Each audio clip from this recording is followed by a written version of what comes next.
Hello नमस्कार प्रिय साथियों, मैं आशा करता हूं कि आप सबकी पढ़ाई अच्छी चल रही होगी। चलिए, हम लोग एथिक्स की सीरीज देख रहे थे, उसी को आगे कंटिन्यू करते हैं। स्टार्टिंग की जो हमारी क्लास थी, इंट्रोडक्टरी क्लास थी, जिसमें हम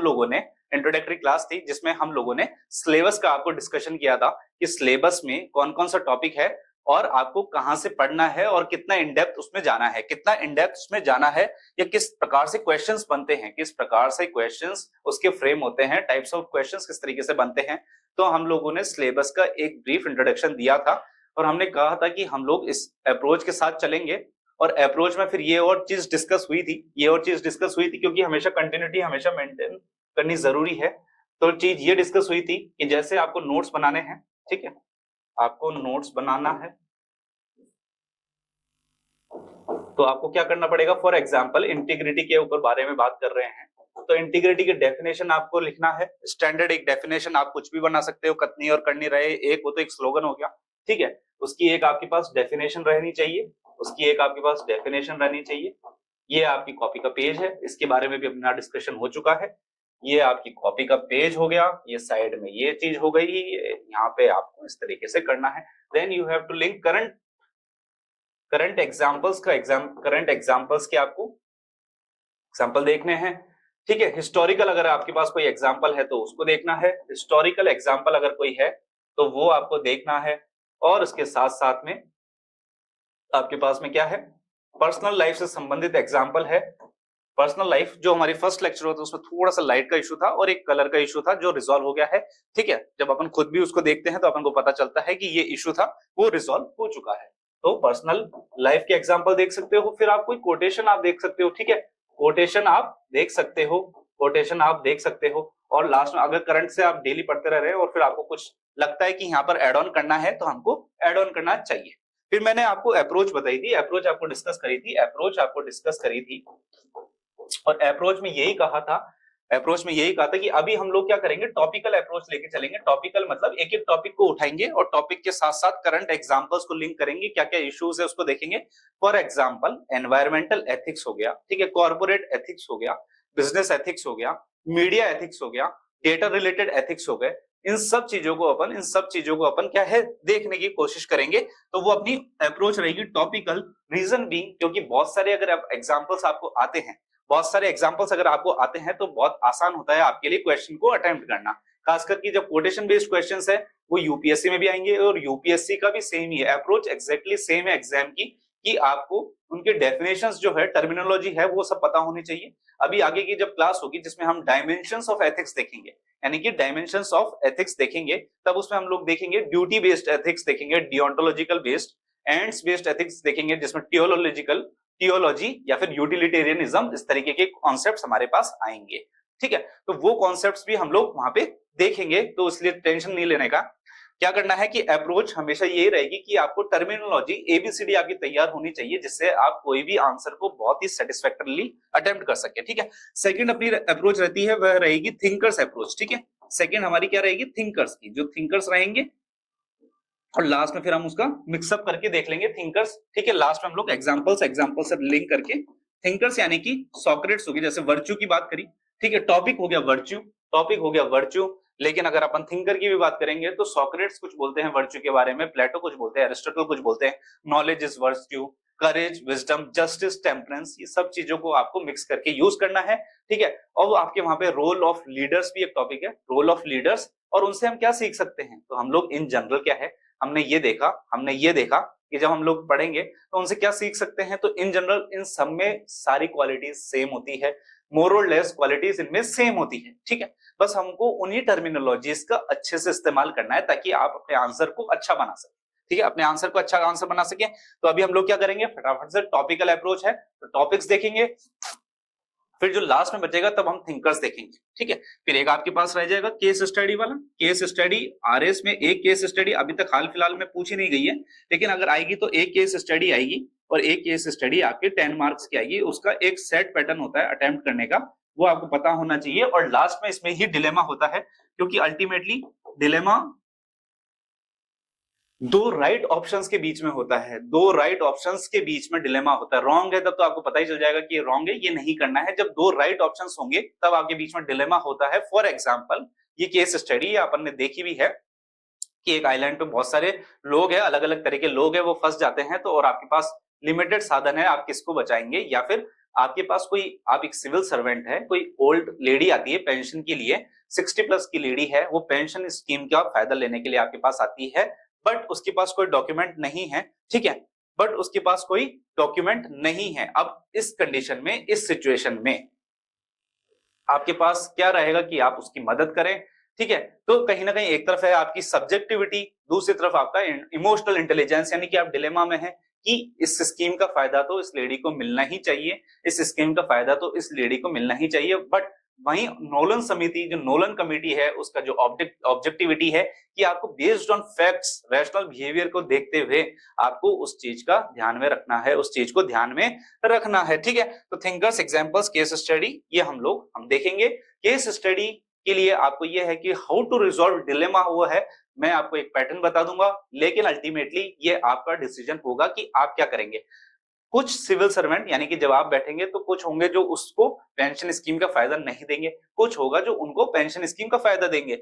यानी कि हम लोग क्या करते हैं कि ब्लैक और व्हाइट में काम ना करते हुए ग्रे एरिया में काम करते हैं। ब्लैक एंड व्हाइट में काम नहीं करते, we do not work in black and white, but हम किस में करते हैं? ग्रे एरिया में काम करते हैं। यानी कि डिस्क्रिशन जहां पर होता है,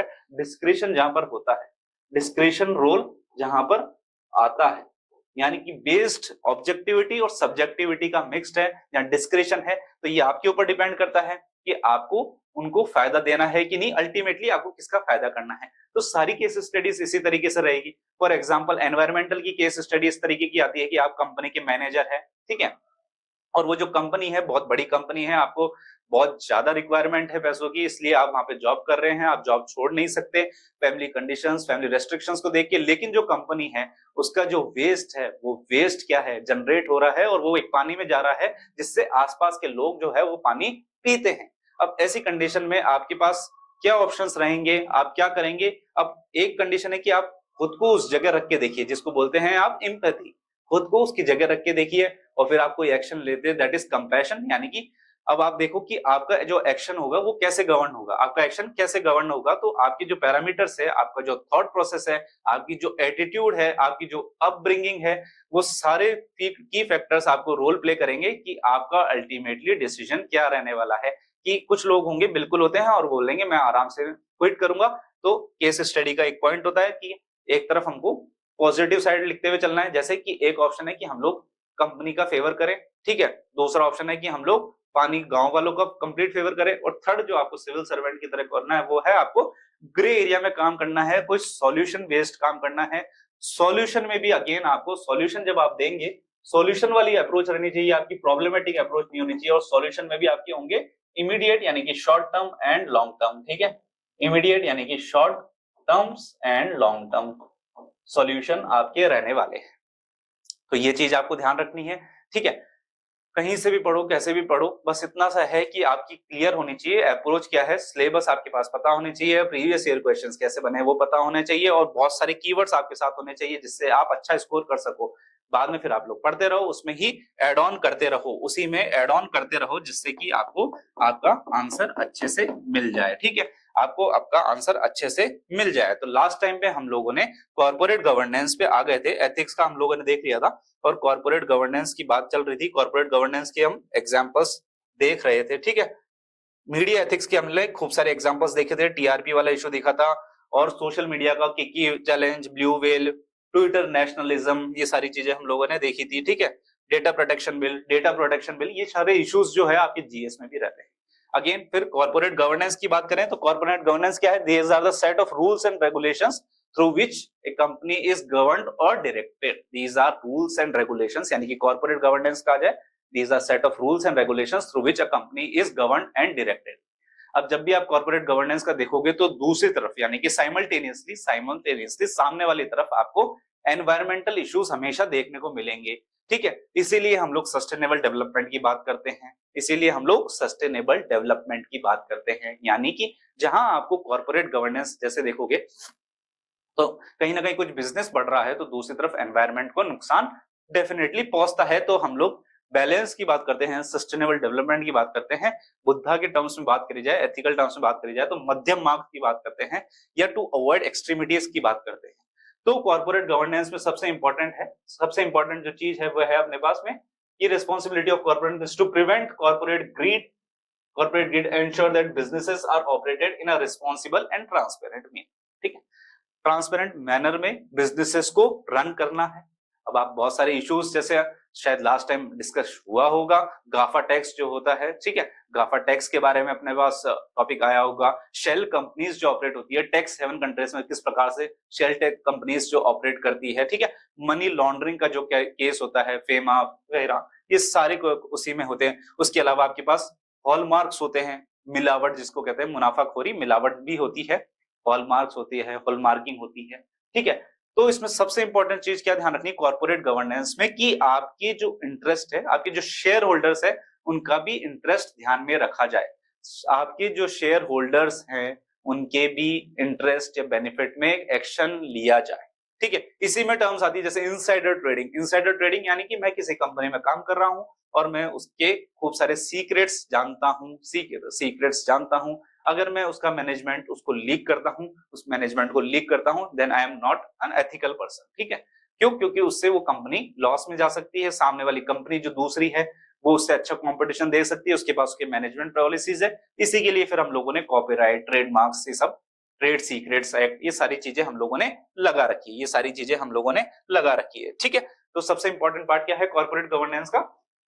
इसमें क्या है, strong ethical standards and holding individuals accountable for their actions. Corporate governance can help to curb greed and protect the interest of shareholders, customers and the broader community. Interest of the shareholders, customers and the broader community. Broader community in the sense जैसे environmental की बात करी, और आपने extended producer responsibility plastic में देखा होगा कि जो कंपनी, ठीक है, प्लास्टिक का निर्माण कर रही है, ठीक है, उसी को ये रिस्पॉन्सिबिलिटी है कि उसका वापस वो कंज्यूम, रिसाइकल, रीयूज करे।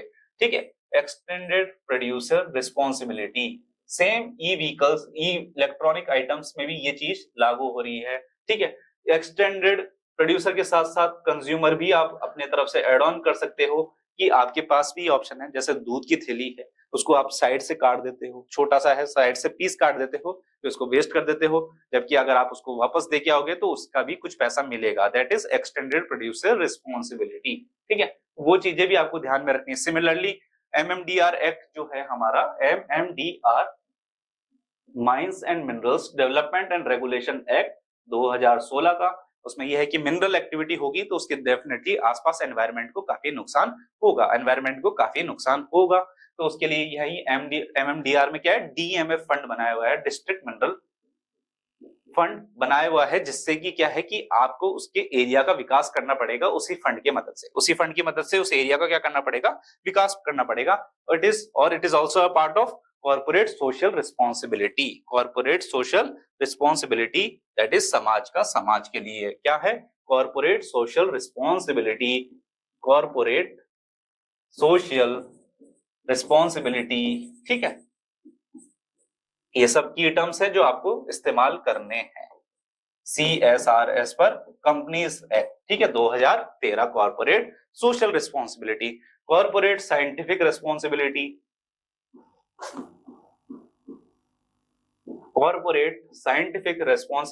बस एग्जाम में ये चीज ध्यान रखो, जितने ज्यादा सिंपल क्वेश्चंस होंगे उनको आप एग्जांपल्स के थ्रू जस्टिफाई करोगे तो आपके वेटेज बढ़ेगा और आपको स्कोर अच्छा होगा। ठीक है, एथिक्स में ये है कि आप पढ़ बहुत सारा लो लेकिन फिर भी स्कोर क्यों नहीं होगा, क्योंकि आपके एग्जांपल्स स्ट्रांग नहीं है, यानी कि आपके उनको ये लगेगा कि आप उसको लिंक नहीं कर पा रहे हो रियल लाइफ में, प्रैक्टिकल लाइफ में या करंट लाइफ में उसको लिंक नहीं कर पा रहे हो। तो जैसे ही आप एग्जांपल दोगे तो समझ जाएंगे कि हाँ भाई अब ये चीज इसमें ये देखने को मिलती है। ठीक है, प्रिंसिपल्स ऑफ कॉर्पोरेट गवर्नेंस, ये सेम प्रिंसिपल्स है। आप कोई एक पर्टिकुलर बिजनेस को उठा लीजिए, इन जनरल कॉर्पोरेट गवर्नेंस को उठा लीजिए। ठीक है, ये आपकी डिक्शनरी है, नोलन समिति में भी इन तरीके की टर्म्स होंगी। फेयरनेस की बात करते हैं, board of directors must treat share holders, employees, vendors and communities fairly and with equal consideration. Fairness एक की टर्म है, फेयरनेस हो गया number 1। Transparency, the board should provide timely, accurate and clear information about such things as financial performance, conflicts of interest, financial performance, conflict of interest and risk to shareholders and other stakeholders। ठीक है, ये सारी चीजें मतलब transparent रहनी चाहिए। Subordinate relationship की बात करते हैं, वो होना चाहिए, आप इनमें ऐड कर सकते हो, अगर नहीं हुआ तो आप ऐड कर लो, मोस्ट प्रोबेबली आगे आ जाएंगे। वर्क कल्चर होता है superior subordinate relationship, superior subordinate relationship, ठीक है। हियरार्की ऑफ कमांड जो आपने पब्लिक एडमिनिस्ट्रेशन में भी पढ़ा होगा, hierarchy of command, unity of command, ठीक है। सुपीरियर सबऑर्डिनेट रिलेशनशिप आप उसमें एड ऑन कर सकते हो, उसमें एड ऑन कर सकते हो, ठीक है। Risk management again the board and management must determine the risks of all kind and how best to control them, इस तरीके की भी एग्जांपल्स, केस स्टडीज भी देखने को मिलेगी। जैसे कोई हाईवे है, हाईवे का कंस्ट्रक्शन हो रखा है, या डैम्स जो होते हैं, या ब्रिजेस जो होते हैं, और न्यूज में आप करंट में देखा होगा कि गुजरात में एक डैम था, ब्रिज था, वो गिर गया। या फिर चमोली जो था अपना उत्तराखंड में, वहां एनटीपीसी या तपोवन में प्रोजेक्ट चल रहा था, थर्मल प्रोजेक्ट तपोवन में, जिसकी वजह से यहाँ पे क्या हुआ, चमोली में अपने वहां पे बाढ़ की सी सिचुएशन आई, क्लाउड बर्स्ट हुआ और डिजास्टर का रूप लिया उसने, ठीक है। GLOF फिनोमेना था, ग्लेशियर लेक आउटबर्स्ट फ्लड। तो रिस्क मैनेजमेंट यानी कि उसको पता है, ओरिजिनल वालों को पता है कि इसकी कैपेसिटी कितनी है। और इसी प्रकार से जैसे जो झूले बनते हैं, फेयर जो मेला होता है उसमें झूले लगते हैं, ये चीजें प्रैक्टिकल चीजें हैं, इनको आप लिंक करोगे एग्जामिनर तुरंत समझ जाएगा, ठीक है। आपको इंटेंशन क्या है, आपका इंटेंशन है प्रॉफिट को मैक्सिमाइज करना, ठीक है, आपका इंटेंशन प्रॉफिट को मैक्सिमाइज करना, बट क्या एथिकल है या नहीं, क्या एथिकल है कि नहीं है, क्या रिस्क मैनेजमेंट है या नहीं, ठीक है। रिस्क उससे कितने एसोसिएटेड है। अब उस पुल की कैपेसिटी कितनी थी, लेकिन आपने देखा त्योहार का मौसम है, इसमें जाने दो ज्यादा से ज्यादा लोगों को, और अल्टीमेटली जो ब्रिज है वो कोलैप्स कर गया, अल्टीमेटली ब्रिज जो है वो कोलैप्स कर गया, आपका ब्रिज जो था वो क्या करके गया, कोलैप्स कर गया, ठीक है। ब्रिज जो था वो क्या करके गया, कोलैप्स कर गया, ठीक है। तो ये चीजें आपको और लिंक कर सकते हो, चाहे वो गुजरात का हुआ, ठीक है। रिस्क मैनेजमेंट की बात करते हैं, कितनी कैपेसिटी होती है। Again responsibility, the board is responsible for the oversight of corporate matters and management, ठीक है। रिस्पॉन्सिबिलिटी, ये सब चीजें आपने, ठीक है, बैंक बोर्ड ब्यूरो जैसे देखा होगा, वहां पे भी इस तरीके का काम चलता है। Bank board bureau, appointment of directors to the PSUs, जो PSUs के जो डायरेक्टर्स है, पी जननायक कमेटी थी, उसने इंद्रधनुष प्लान दिया था आपको, ठीक है। तो बैंक में भी यही हो सकता है ना, बैंक के इश्यूज भी तो है। पी जननायक कमेटी ने क्या दिया था आपका, इंद्रधनुष प्लान आपको दिया था पीजे नायक कमेटी ने, और the board is responsible for the oversight of corporate matters and management of activities, ठीक है। Again it must be aware and support the successful organise performance of the company, part of its responsibility is to recruit and hire a CEO, it must act in the best interest of a company, यानी कि यहाँ company का CEO है, वह board का, bank board bureau का director जो है, उसको किस तरीके से अपॉइंटमेंट करना है, उसको किस तरीके से अपॉइंट करना है। अगेन अकाउंटेबिलिटी, किसी ना किसी की जिम्मेदारी ठहरेगी। The board must explain the purpose of companies activities and the result of its conduct, ठीक है। बोर्ड जो कंपनी थी, पहले जो कंपनी थी, आपने मिडिवल जो मॉडर्न हिस्ट्री थी उसमें भी आपने ये देखा होगा, वहां कंपनी पहले रूल करती थी, ठीक है। बाद में 1858 जो गवर्नमेंट ऑफ इंडिया एक्ट आया 1858, उसके बाद क्वीन ने उसको अपने अंडर में ले लिया, यानी कि पहले ये काम क्या कर रही थी, कंपनी के द्वारा करवा रही थी। तो वहां से भी आप लिंक कर सकते हो, रिस्पॉन्सिबिलिटी, रिस्क मैनेजमेंट, यानी कि आपके पास एक एक एग्जाम्पल है, बस आप किस तरीके से उसको लिंक करते हो, वही अल्टीमेटली आपका स्कोर बढ़ाएगा, वही अल्टीमेटली आपका स्कोर इंक्रीज करेगा, वही अल्टीमेटली आपका क्या करेगा, स्कोर को इंक्रीज करेगा। Ministry of corporate affairs MCA, government of India has set up national foundation for corporate governance in partnership with confederation of Indian industry CII, institute of company secretaries of India ICSI and institute of chartered accountants of India ICAI, ठीक है। अभी अपन examples देखेंगे, audits वगैरह सारे देखेंगे, internal audits, external audit, ठीक है, ठीक है। ये सारी चीजें भी करती है, उससे कंपनी की क्या है, बोर्ड जो कंपनी की जो प्रैक्टिसेस है वो अच्छे से चलती हैं, सुचारू रूप से चलती हैं, अगर उस तरीके से आप कंट्रोल करते हैं, इंटरनल कंट्रोल करते हैं, एक्सटर्नल कंट्रोल करते हैं। तो मिनिस्ट्री ऑफ कॉर्पोरेट अफेयर्स किसके साथ, NFCG, और किसके साथ, confederation of Indian industry and institute of company secretaries and institute of, इसके साथ पार्टनरशिप की है, ठीक है। चलिए, गांधी जी का एक 7 sin है, अब हम लिंक कर लेते हैं। गांधी जी का 7 sin है, कॉमर्स विदाउट मॉरलिटी, यानी कि इंपॉर्टेंट चीज क्या है कि आपको कॉमर्स विदाउट मॉरलिटी पे भी सवाल आ सकता है, गांधी जी के 7 sins पे इकट्ठा सवाल आ सकता है, गांधी जी के 7 sins पे इकट्ठा सवाल आ सकता है, बड़ा क्वेश्चन आ सकता है, या फिर आपके इंडिविजुअल जो उसके 7 sins है उन पे भी क्वेश्चन आ सकता है, उस केस में कॉमर्स विदाउट मोरालिटी है और इसका वर्तमान परिप्रेक्ष्य यानी कि करंट रिलेटेड कितनी मीनिंग, कितना प्रोस्पेक्ट्स है, उसके बारे में अगर डिस्कस करने के लिए आएगा तब आपको ये आंसर लिखना पड़ेगा। साथ में आप जब लास्ट में कंक्लूजन दो तो कैडबरी कमेटी के रिकमेंडेशंस देख सकते हो, कुमार मंगलम बिरला कमेटी की देख सकते हो, नरेश चंद्र कमेटी की देख सकते हो, पीजे नायक बैंकिंग सेक्टर के, ठीक है, नरसिम्हा वर्मन बैंकिंग सेक्टर के रिफॉर्म्स के लिए। यानी कि ये कमिटीज क्या होता है, ये कमिटीज आपको आधा आधा एक नंबर लिख देती है। अगर आप इस पर जाके एक पॉइंट और इसका वो लिख दोगे, ठीक है, इस कमेटी की ये रिकमेंडेशन है, जैसे कि बोर्ड ऑफ डायरेक्टर्स और मैनेजमेंट है वो उनका रिक्रूटमेंट होता है वो इंडिपेंडेंट होना चाहिए, पार्शियल होना चाहिए, ठीक है। जो डायरेक्टर्स होते हैं या बोर्ड ऑफ डायरेक्टर्स होते हैं उनका जो रिक्रूटमेंट है वो अलग होना चाहिए। फिर जैसे फैमिली वाला बोलते हैं नेपोटिज्म की फैमिली उसमें इन्वॉल्व नहीं होनी चाहिए, ठीक है, या मैनेजमेंट सेपरेट रहना चाहिए, फैमिली से सेपरेट रहना चाहिए। तो वो चीजें भी अपन को इश्यूज देखने को मिल सकते हैं, वो चीजें भी अपने को प्रैक्टिकल इश्यूज देखने को मिल सकते हैं, ठीक है।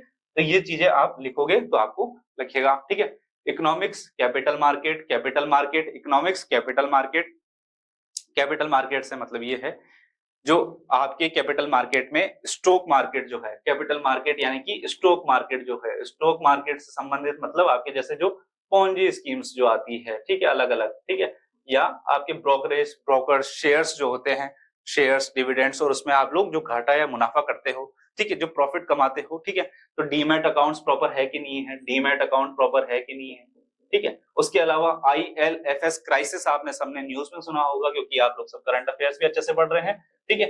ILFS क्राइसिस किस तरीके से, इसने लैंडिंग क्राइसिस क्या हुई इसके साथ में कि इसने शॉर्ट टर्म लोन्स लिए लेकिन इसका इन्वेस्टमेंट लॉन्ग टर्म पीरियड में रहा, शॉर्ट टर्म इन्वेस्टमेंट रहा लिए, शॉर्ट टर्म के लिए इसने लोन लिया, उधार लिया लोगों से और उसको प्रोजेक्ट को लॉन्ग टर्म में ले दिया। यानी कि उसका अल्टीमेटली जो यूज था वो यूज लोगों को कुछ और बताया, उसने कुछ और बताया।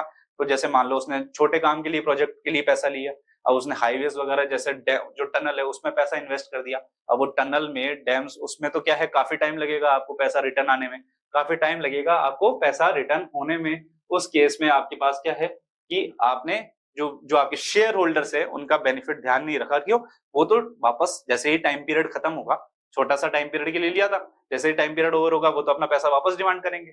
बट आपका पैसा है वो लॉन्ग टर्म प्रोजेक्ट्स में चल चुका है, अब आप कैसे दोगे, तो उसके लिए आपका फेमस था ILFS crisis, infrastructure lending financial.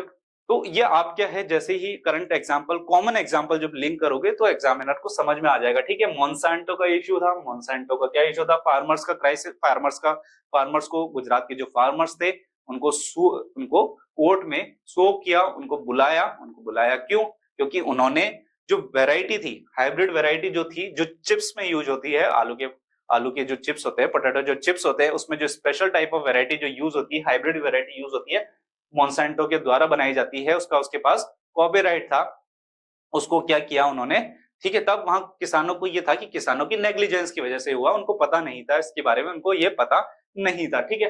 तो इस इशू के बारे में आप लिख सकते हो। मैगी में आप देख सकते हो कि लेड की मात्रा ज्यादा आई, ठीक है, मैगी को बैन करना पड़ा नेक्स्ट, ठीक है।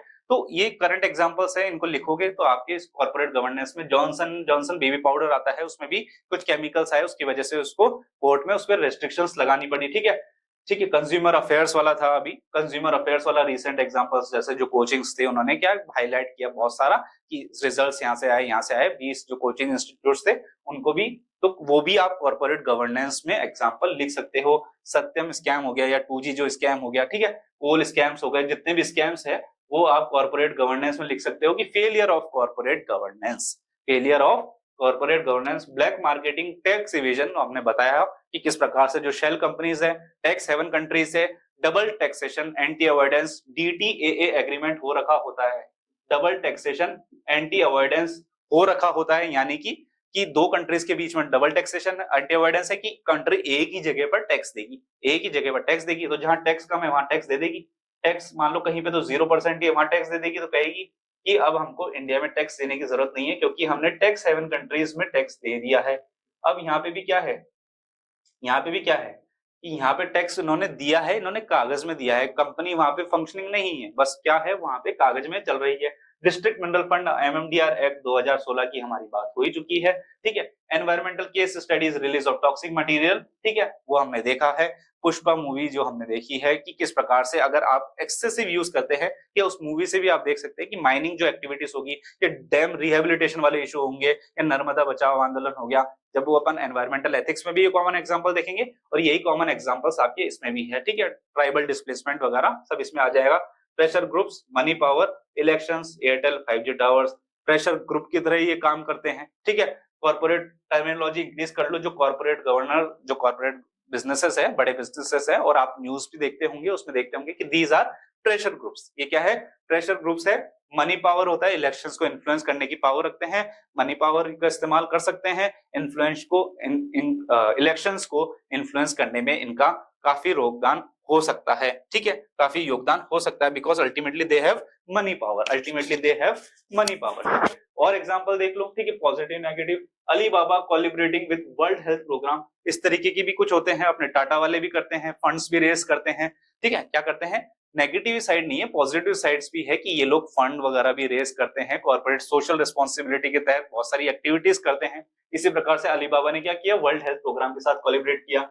जॉनसन वाला एग्जांपल देख ही लिया है, पॉन्जी, इकोनॉमिक ऑफेंडर्स जो पैसा लेके भाग गए हैं, विजय माल्या जी, उनका उसमें जी लगाना बेकार है, ठीक है, विजय माल्या। इकोनॉमिक ऑफेंडर्स, टाटा मिस्त्री का जो केस था, ठीक है, वो अगेन कॉर्पोरेट गवर्नेंस का था, ठीक है, उनके जो उत्तराधिकार को लेकर था कि अब उसका मैनेजमेंट किसको दिया जाए, उसका मैनेजमेंट किसको दिया गया, उसका मैनेजमेंट किसको दिया जाए, ठीक है। तो ये है कि जब क्लियरली डिफाइंड गाइडलाइंस नहीं होंगी, या फिर फैमिली में से ही कोई, ठीक है, उत्तराधिकार के लिए, सक्सेशन के लिए क्लेम करेगा, तो शेयर होल्डर्स के इंटरेस्ट को ध्यान में नहीं रखा जाएगा, तो टाटा मिस्त्री जैसा केस है वो निकल के आएगा। IL&FS क्राइसिस हम लोगों ने देख लिया है। इनसाइडर ट्रेडिंग, अंदर की बात, यानी कि आप लीक करते हैं तो इनसाइडर ट्रेडिंग है, उनके पहले से ही मान लो जो बिड करना है कंपनी को, और आप अंदर से ही सीक्रेट कर दोगे कि इस कंपनी का तो 100 करोड़ का प्रोजेक्ट है, तो आप उसमें दूसरी कंपनी को लॉस पहुंचा सकते हो। मॉन्सेंटो वाला, नेस्ले, मैगी लीड वाला।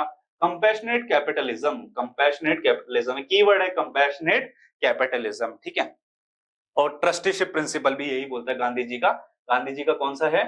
ट्रस्टीशिप प्रिंसिपल, तो वो भी आप इसमें इस्तेमाल करिए, ठीक है। Trusteeship principle of Gandhi ji का trusteeship principle. Growth pole and trickle down, for example Barmer, Pachpadra में रिफाइनरी लगी है, अब उसके आसपास डेवलपमेंट होगा, ठीक है, वहां पे और सेक्टर्स के लोग आएंगे, ठीक है, उसके जो बाय प्रोडक्ट्स होंगे उसके प्रोडक्ट्स आएंगे, माइग्रेशन होगा उस तरफ, ठीक है, माइग्रेशन होगा, लोग बाग फिर उनके लिए उनकी एक्टिविटीज, ठीक है, उनकी लाइफ के लिए, उनकी लिविंग के लिए वहां क्या होगा?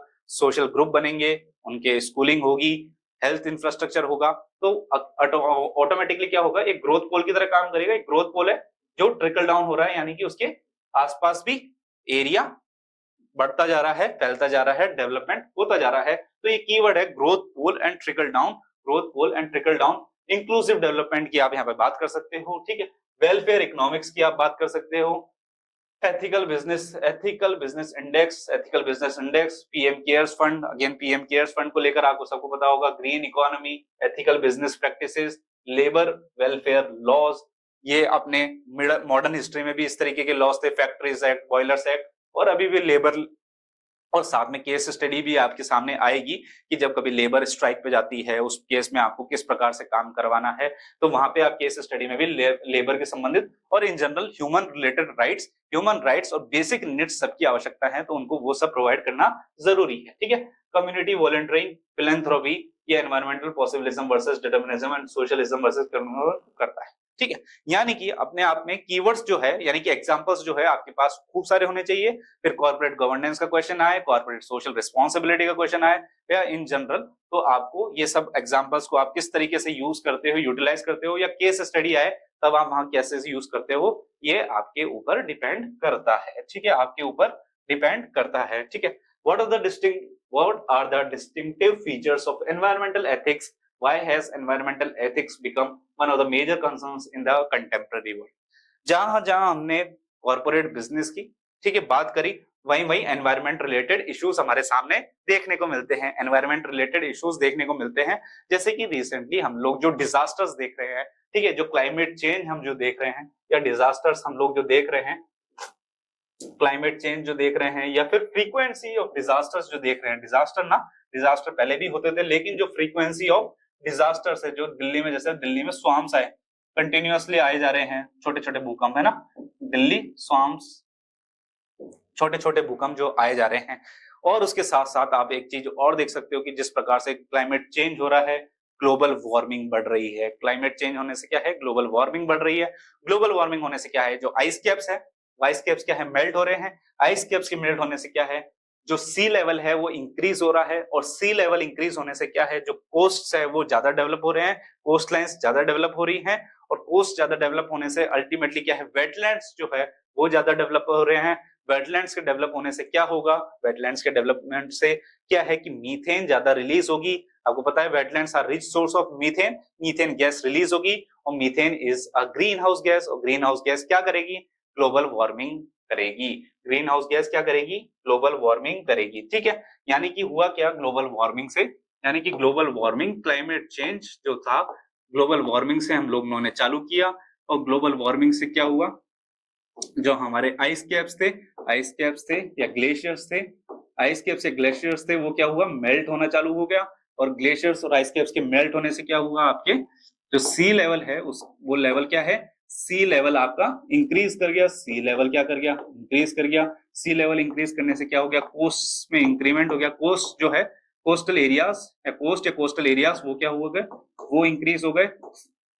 And they are rich source of methane, methane की ये रिच सोर्स है। मीथेन क्या है, एक ग्रीन हाउस गैस है।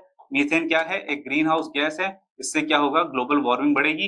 And the cycle continues, and the cycle continues. ठीक है, ये साइकिल यानी कि साइकिल को ब्रेक करना जरूरी है, अदरवाइज ये साइकिल कंटिन्यू चलती रहेगी। इसलिए जो भी टारगेट्स होते हैं इंडिया के, India nationally determined contributions, Modi ji का पंचामृत, ठीक है, ग्लासगो समिट, और ये सारे जो भी अपने पास हुए थे सम्मेलन, जो भी कन्वेंशन हुई थी, ठीक है, उसमें जब भी आप कन्वेंशन वाला टॉपिक पढ़ो तो कन्वेंशन के लिए थोड़ा सा बीच में 2 मिनट का गैप दे देता हूँ और आपको ब्रीफ कर देता हूँ। जब भी आप वो वगैरह ये सब देखोगे कॉन्फ्रेंस ऑफ पार्टीज, तो इसमें सबसे इंपॉर्टेंट जो आपकी अर्थ समिट है 1992 की अर्थ समिट, वो बहुत इंपॉर्टेंट है। ठीक है, अर्थ समिट जो है आपकी रियो डी जेनेरियो वाली अर्थ समिट जो है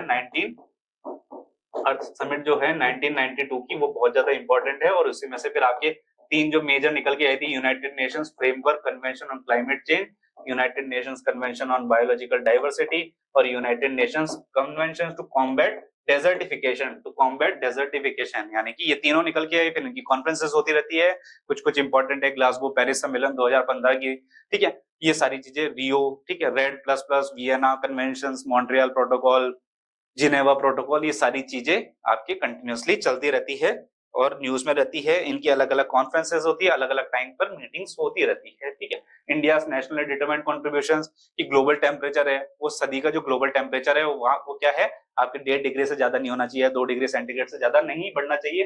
रीजन बीइंग ये सब चीजें होंगी। फिर जो कोस्टल एरियाज वाले होंगे, ठीक है, जो आइलैंड नेशंस होंगे, उनको सबसे ज्यादा तकलीफ होगी। इसलिए सबसे पहले वॉइस वही उठाएंगे कि हम लोगों को सबसे ज्यादा दिक्कत है, और इससे फ्रीक्वेंसी ऑफ डिजास्टर्स भी आपके इंक्रीज हो रही है। तो कहीं भी आओ तो छोटा सा डायग्राम बना सकते हो, आपको आधा 1 नंबर एक्स्ट्रा मिल जाएगा एनवायरमेंटल रिलेटेड इश्यूज में।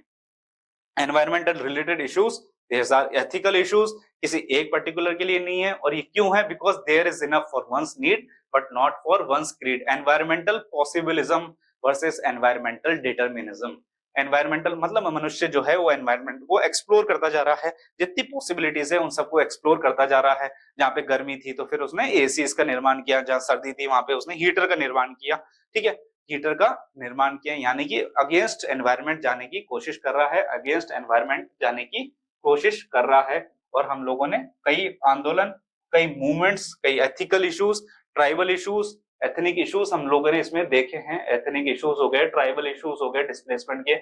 और अमृता देवी बिश्नोई का आपने नाम सुना होगा, राजस्थान से, ठीक है, अमृता देवी बिश्नोई जी का चिपको आंदोलन, ठीक है, चिपको आंदोलन जो था राजस्थान का फेमस चिपको आंदोलन। नर्मदा बचाओ आंदोलन, मेधा पाटेकर जी का नर्मदा बचाओ आंदोलन, मेधा पाटेकर जी का। तो आप कभी भी आए तो इन सब एग्जांपल्स की मदद से आप लोग अपने आंसर को स्ट्रांग बना सकते हो। रविंद्रनाथ टैगोर जी की कोटेशन क्या कहते हैं, गांधी जी की नीड वर्सेस ग्रीड तो हमने देख ली, there is enough for one's need but not for one's greed. Question ये था, क्वेश्चन इस प्रकार का भी पूछा गया था कि अति हर चीज की बुरी होती है, यानी कि extremity of anything is bad. ठीक है, हर चीज की अति बुरी होती है। वहां पे भी आप चाहो तो इसको लिंक कर सकते हो, लिख सकते हो। क्योंकि अल्टीमेटली यही चीज थी। Rabindranath Tagore ji gave a definition on education which coincided with environmental ethics. उन्होंने क्या किया? Definition is given as under the highest education is that which does not merely give us information but makes our life in harmony with all existence. ये quotation यहाँ लिखने का ये purpose नहीं है कि आप इस कोटेशन को याद करो। इस कोटेशन को यहाँ लिखने का पर्पस सिर्फ इतना सा है कि आप भी चाहो तो इस कोटेशन के आधार पर और अपनी कोटेशन देख सकते हो जो आपकी एनवायरनमेंट से रिलेटेड हो, ठीक है। तो रविंद्रनाथ टैगोर, अच्छा ये सब चीजें जैसे टॉपिकल अप्रोच आपके ओवर होंगे, ठीक है। आप कर क्या रहे हैं, जैसे टॉपिकल अप्रोच होंगे, कोई भी क्वेश्चन आएगा तो आपको इन टॉपिक्स के लाइन पे थिंक करना है, थिंकर्स की लाइन पे ठीक करना है, और ऑटोमेटिकली आपके खूब सारे एग्जाम्पल सामने आ जाएंगे और आपको आंसर लिखने में बिल्कुल दिक्कत नहीं आएगी, और वहीं आपका स्कोर अच्छा होगा, वहीं आपका स्कोर बढ़ जाएगा, ठीक है, वहीं आपका स्कोर बढ़ जाएगा। इसलिए जो कोर डेफिनेशन है उसमें टेंशन मत लीजिएगा, सब आ जाएगी। एथिक्स, मोरल्स, वैल्यूज, कैरेक्टर, क्या डिफरेंस है क्या नहीं है, सब आएगा। डायमेंशन ऑफ एथिक्स, थियोलॉजिकल, डियोंटोलॉजी, सब कवर हो जाएगा। यूटिलिटेरियनिज्म जो इसकी कोर डेफिनेशन है सब कवर हो जाएगा। अभी आप टॉपिक्स को रिलेट करना सीखिए जो आपके एग्जाम में स्कोर करेगा, ठीक है, जो आपके एग्जाम में स्कोर बढ़ाएगा, ठीक है। तो ये आपकी एजुकेशन की डेफिनेशन दी कि एक्सिस्टेंस के बारे में बात करता है। आधा नंबर आप बढ़ाना चाहो तो आधा नंबर के लिए लिख सकते हो कि सस्टेनेबल में क्या, planet, prosperity and people, planet, prosperity and people. तो सस्टेनेबिलिटी है, इस तरीके का डायग्राम है। डायग्राम को हमेशा से बॉक्स में बंद करके आना, वरना स्कोर वरना अच्छा नहीं लगता, ठीक है। तो आपको जब भी स्कोर करना हो तो उसको डायग्राम को बंद जरूर करके आना बॉक्स में, ठीक है। तो प्लेनेट, प्रॉस्पेरिटी एंड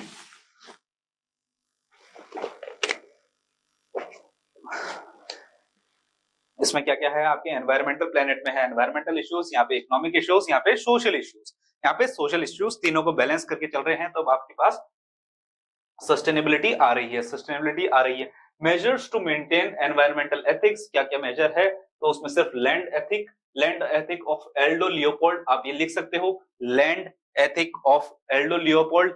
ये क्या है, अगेन एन एग्जांपल है, डिक्शनरी का टर्म है। It demands that we stop treating the land as a mere object और resource. Land is not merely soil, instead it is a fountain of energy flowing through a circuit of soils, planets and animals. Simple चीज में बोल रहा है कि उसको चीज की तरह, केवल एक चीज सामान्य टुकड़े की तरह ना देखिए, but it is a flow of energy, it is circuit, it is a flow which resource of energy encasing circuit of soils, plants and animals, यानी कि इसमें सब चीजें हैं, तो उसको केवल एक चीज ना समझा जाए। In order to preserve the relations within the land, Leopold claims that we must move towards a land ethic, thereby granting moral standing to the land community itself. not इसमें एक सबसे इंपॉर्टेंट चीज जो है, कहना क्या चाह रहा है, एक प्रिंसिपल है आपके पास, प्रिंसिपल ऑफ नेचुरल जस्टिस, ठीक, प्रिंसिपल ऑफ नेचुरल जस्टिस बोल लो, डॉक्ट्रिन ऑफ नेचुरल जस्टिस बोल लो।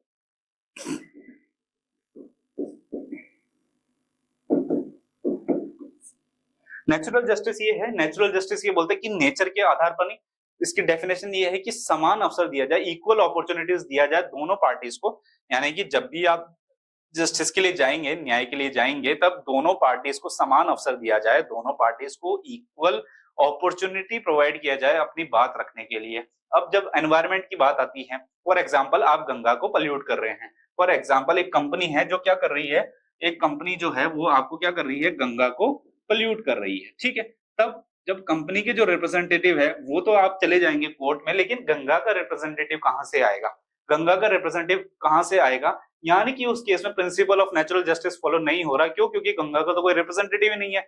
लेकिन यहाँ प्रिंसिपल ऑफ नेचुरल जस्टिस ये बोल रहा है कि गंगा का भी एक रिप्रेजेंटेटिव हो और वो गंगा का पक्ष रखे कि हाँ भाई मेरे को पल्यूट किया जा रहा है, I have a life in it, I have a life. इसलिए गंगा को क्या है, लीगल एंटिटी, लिविंग एंटिटी का स्टेटस दिया है, लिविंग एंटिटी का स्टेटस दिया गया है। यानी कि प्रिंसिपल ऑफ नेचुरल जस्टिस की बात की गई है, प्रिंसिपल ऑफ नेचुरल जस्टिस की बात की गई है।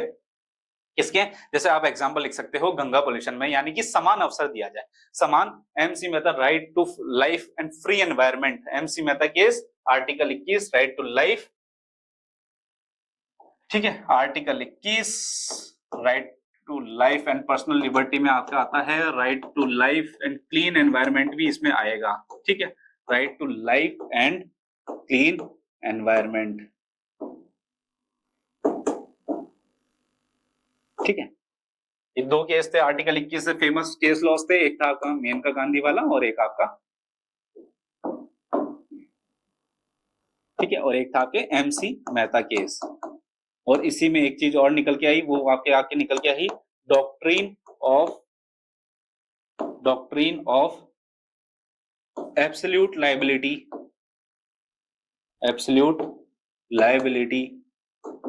ओवर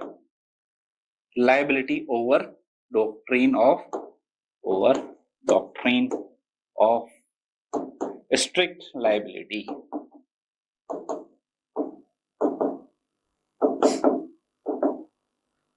एब्सोल्यूट लाइबिलिटी मतलब कोई, जैसे आपने वाइजैक था, वाइजैक में स्टायरीन गैस लीक हुई, ठीक है, वाइजैक था, रबर प्लांट था वाइजैक में, वहां से रबर प्लांट था, रबर प्लांट जो था उससे क्या हुआ, स्टायरीन गैस जो लीक हुई, ठीक है।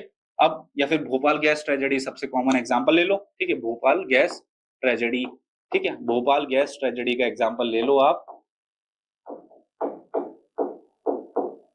1984 बीजेटी, ठीक है, 1984 बीजेटी। तब क्या है, डॉक्ट्रिन ऑफ एब्सोल्यूट लायबिलिटी बोलती है कि किसी ना किसी को तो जिम्मेदारी फैलानी पड़ेगी।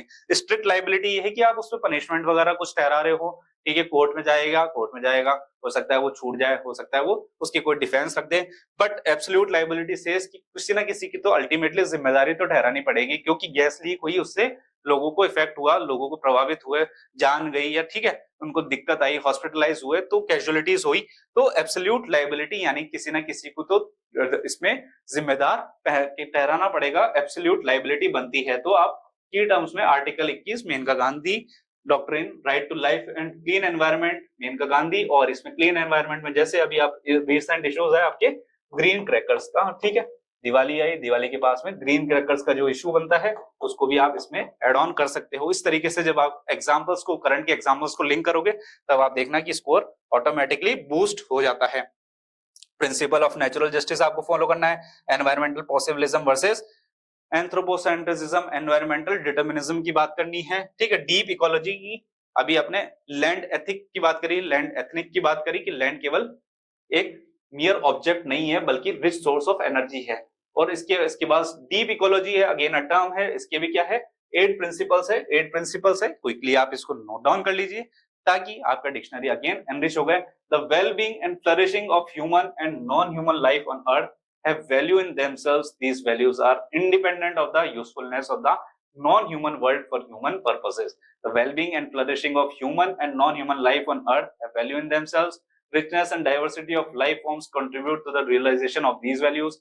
Humans have no right to reduce this richness. The flourishing of human life and cultures is compatible with the substantial decrease of human population. ठीक है? Again, present human interference with the non-human world is excessive. Policies must therefore be changed. These policies affect basic economics. The ideological changes is mainly that of appreciating life quality rather than adhering to an increasing higher standards. Those who subscribe to the foregoing points have an obligation directly indirectly to try to implement the necessary changes.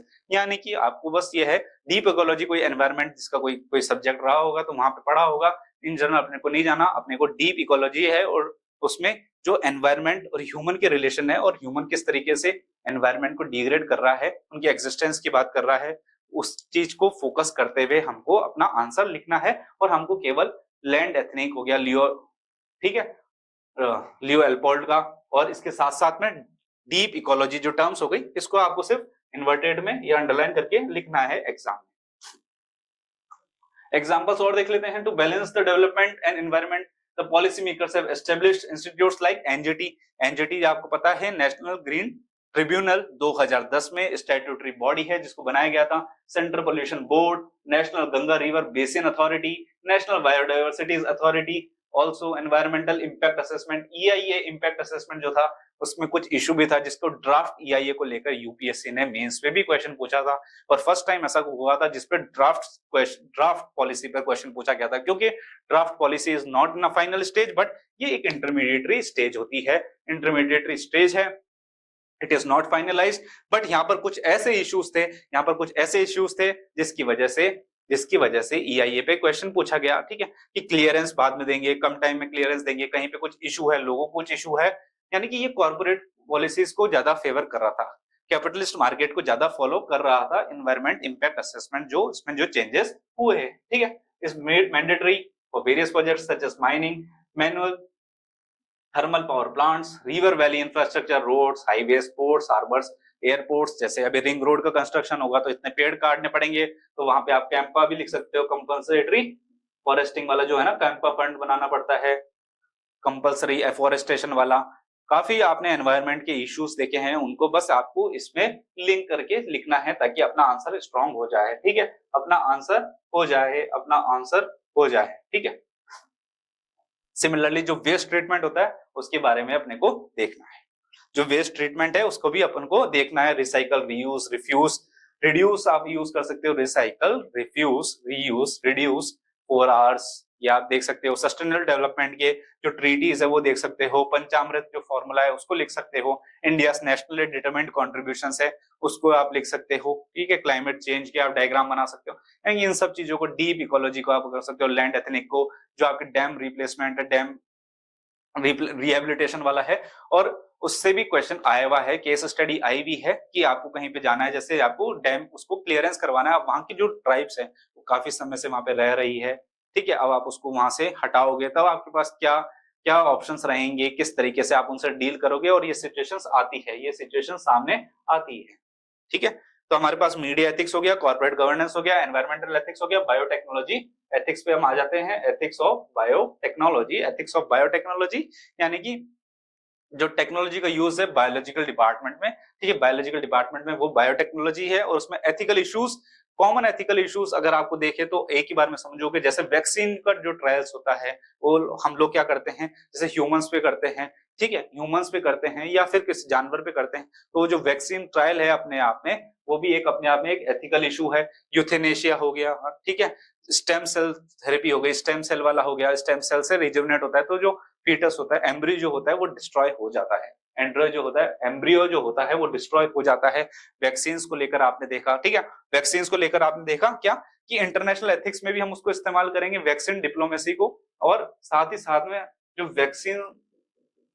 Vaccine diplomacy को भी इस्तेमाल करेंगे आप international ethics में, ठीक है, IR में आप इसको इस्तेमाल कर सकते हैं, इंटरनेशनल एथिक्स में। साथ में जिस प्रकार से रेमडेसिविर जो मेडिसिन थी, रेमडेसिविर इंजेक्शन जो हो गया, ऑर्गेनिक ट्रैफिकिंग हो गई, तो लोगों ने जैसे ग्लूकोज की बोतल थी 50-50 हजार के ग्लूकोज लगा के रेमडेसिविर इंजेक्शन का काम चला दिया, ठीक है। तो वैक्सीन, डिप्लोमेसी, रेमडेसिविर ये सब एग्जांपल्स आपके किसके हैं, बायोटेक्नोलॉजी के एथिक्स के। जीनोबोट्स यानी कि robots with life, robot movie आपने देखी होगी तो उसमें भी ऐसा दिखाया गया है कुछ प्रकार का कि जो रोबोट्स है जिसकी लाइफ है, आर्टिफिशियल इंटेलिजेंस, ठीक है। मैनुअल स्कैवेंजिंग बायोटेक्नोलॉजी में क्यों यूज किया, क्योंकि बायोटेक्नोलॉजिकल कुछ टेक्निक्स अब आप ऐसी आ गई है जिससे कि वो वहीं पे डिग्रेड हो जाए, वहीं पे डिकम्पोज हो जाए, तो फिर भी क्या इसकी जरूरत पड़ रही है मैनुअल स्कैवेंजिंग की। अगेन एथिक इशू, स्मोकलेस चूल्हास क्यों, बायोटेक्नोलॉजी की मदद से कुछ इस तरीके के मशीन्स बनाई जा रही है, ठीक है, स्मोकलेस, जो उसको डिकम्पोज करे,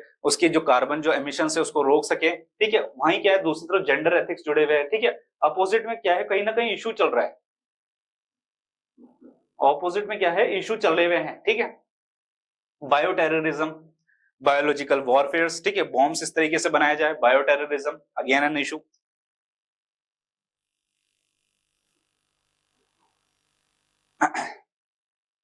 बायोटेररिज्म, नॉन मेलिफिशियंस, बेनिफिशियंस, ये क्या होते हैं, ये प्रिंसिपल्स होते हैं कि जैसे कभी कोई ऑपरेशन करना है, डॉक्टर तो अपने से वो साइन करवाता है, ठीक है, डॉक्टर जो है अपने से साइन करवाता है कि अल्टीमेटली रिस्क हो सकती है, तो इसमें ज्यादा फायदा होगा या ज्यादा नुकसान होगा, उस चीज को देखा जाता है। प्रिंसिपल ऑफ नॉन मालफिशियंस यानी कि नुकसान नहीं है, बेनिफिशियंस है, जैसे वैक्सीन होता है वो ग्रेटर गुड में बनाई गई है, ज्यादा लोगों के बेनिफिट के लिए गई है, तो वो जो ट्रायल है उसको हम लोग सही मानते हैं, क्यों, क्योंकि उससे ज्यादा कम्युनिटी को बचाया जा सकता है, in the larger good of society, larger benefit of society, ultimate happiness of the society, utilitarianism concept वहां पे काम में आता है, ठीक है। लेकिन कुछ जो होंगे एनिमल राइट्स एक्टिविस्ट होंगे वो इस चीज को गलत मानेंगे, ठीक है। तो confidentiality, double A availability, confidentiality in the sense for example जो ये ऑपरेशन होता है, ठीक है, वहां पे हम लोगों को नहीं पता चलती, चीजें नहीं पता चलती है कि अंदर क्या हुआ है, ठीक है। अवेलेबिलिटी, एक्सेसिबिलिटी, अफोर्डेबिलिटी, कहीं भी आप यूज कर सकते हो ट्रिपल ए, ठीक है, ट्रिपल ए आप कहीं भी यूज कर सकते हो, निमोनिक है। अवेलेबिलिटी,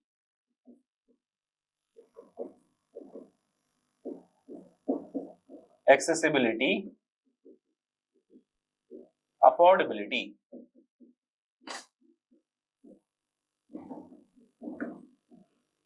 हॉस्पिटल अवेलेबल है कि नहीं है, वहां जाने तक एक्सेसिबल है कि नहीं है, और फिर अफोर्डेबल है कि नहीं है, अफोर्डेबल है कि नहीं है, अफोर्डेबल है कि नहीं, ठीक है। बायोटेररिज्म का exam, divide between haves and have nots, ultimately it is a divide between haves and have nots. Designer babies का जैसे कॉन्सेप्ट हो गया, ठीक है, डिजाइनर बेबीज का जैसे कॉन्सेप्ट हो गया। अगेन सैरोगेसी, किराए की कोख, सैरोगेसी किराए की कोख, euthanasia, euthanasia, abortion, organ donation, vaccine trial, discrimination against HIV patients, discrimination against HIV patients, यानी कि बायोटेक्नोलॉजी या बायोलॉजिकल एथिक्स की हम जब बात करें तो ये सारे एथिकल इश्यूज हमारे सामने आते हैं, चाहे वो जीनोबोट्स को लेकर हो, आर्टिफिशियल इंटेलिजेंस को लेकर हो, ठीक है, रोबोटिक सर्जरी को लेकर हो कि वहां से एरर हो सकती है, ठीक है, रोबोटिक सर्जरी को लेकर हो, क्योंकि अल्टीमेटली सामने क्या है, लाइफ है, सामने क्या है, लिविंग है। स्मोकलेस चूल्हा हो गया, बायोटेररिज्म हो गया, बायोटेररिज्म हो गया, ठीक है, बायोटेररिज्म हो गया। Non maleficence, beneficence, confidentiality, triple A, availability, affordability, accessibility, surrogacy, euthanasia, abortion, stem cell, वो भी लिखा हुआ होगा शायद, मैंने डिजाइन अच्छा नहीं लिखा हुआ, कोई बात नहीं। स्टेम सेल थेरेपी हो गया, ठीक है, उसमें क्या है, एम्ब्रियो को, ठीक है। उसके अलावा इसमें आप लिख सकते हो recombinant DNA technology, rDNA technology, recombinant DNA technology, recombinant DNA technology.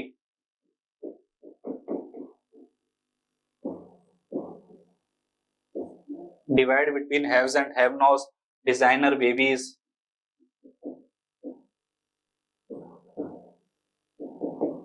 Transgender वाला इशू भी आप यहां डाल सकते हो, यानी कि आपने जो जीएस 1 2 3 4 जो आपने पढ़े हुए हैं सोसाइटी के, वो सब पॉइंट्स को आपको बस लिंक करना है, ठीक है। डिजाइनर बेबीज को आप इसमें डाल दो, स्टेम सेल डाल दो, आरडीएनए टेक्नोलॉजी डाल दो, माइटोकॉन्ड्रियल डीएनए ट्रांसफर डाल दो, ठीक है। 3 पेरेंट बेबी आप इसमें डाल दो, अल्टीमेटली वो किसका बच्चा माना जाएगा, ठीक है, 3 parent baby, mitochondrial DNA transfer, सब की टर्म्स ही तो लिखने हैं एग्जाम्पल में, तभी तो आपको मार्क्स मिल जाएंगे।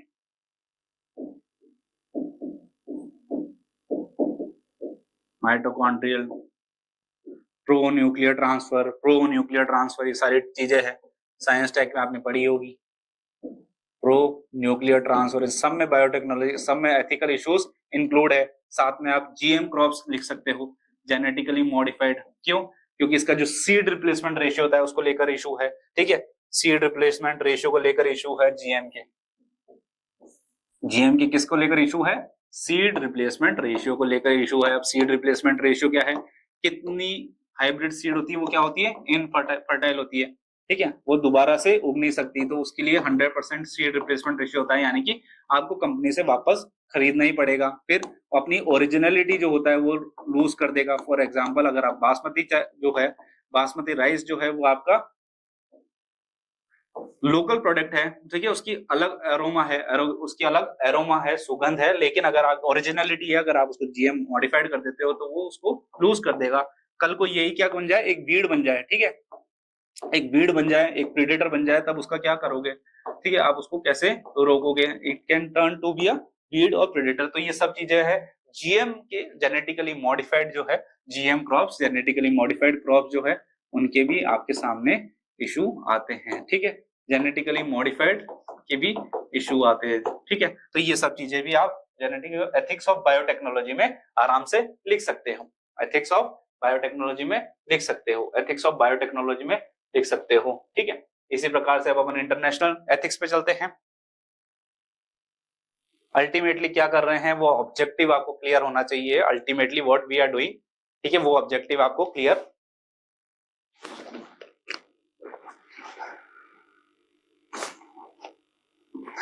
Ultimately what we are doing वो ऑब्जेक्टिव आपको क्लियर होना चाहिए, ठीक है। इंटरनेशनल एथिक्स यानी कि एथिक्स, जैसे अभी अपन ने एक ही एग्जांपल देखा, वैक्सीन डिप्लोमेसी वाला, वैक्सीन डिप्लोमेसी वाला, या फिर where diplomacy ends war begins. अब इसमें आप जितने भी एथिकल इंटरनेशनल टर्म्स है वो सब लिख सकते हो, where diplomacy ends war begins, ठीक है। टेररिज्म वाले जो इश्यूज है, क्योंकि वो किससे संबंधित है, आपके ह्यूमन लाइफ से संबंधित है। क्लाइमेट चेंज वाले जो इश्यूज है, एसोसिएटेड डिजास्टर्स जो है वो इससे संबंधित है। ह्यूमन राइट्स वाले इससे संबंधित है, ह्यूमन राइट्स वायलेशन वाले, ठीक है। यूएनएचआरसी, जिनेवा प्रोटोकॉल जो था, जिनेवा प्रोटोकॉल, ठीक है। अभिनंदन का सुना होगा आपने, पाकिस्तान से आया था जिनेवा प्रोटोकॉल, उस टाइम काफी न्यूज में रहा था। तो आप लिख दोगे तो अपने आप समझ जाएगा, जिनेवा प्रोटोकॉल ह्यूमन राइट से संबंधित हो गए। क्लाइमेट चेंज वाला आपने इसमें लिख ही दिया, ठीक है। डिजास्टर, जो वॉर्स होते हैं, इंटरनेशनल पीस के बारे में बात करोगे,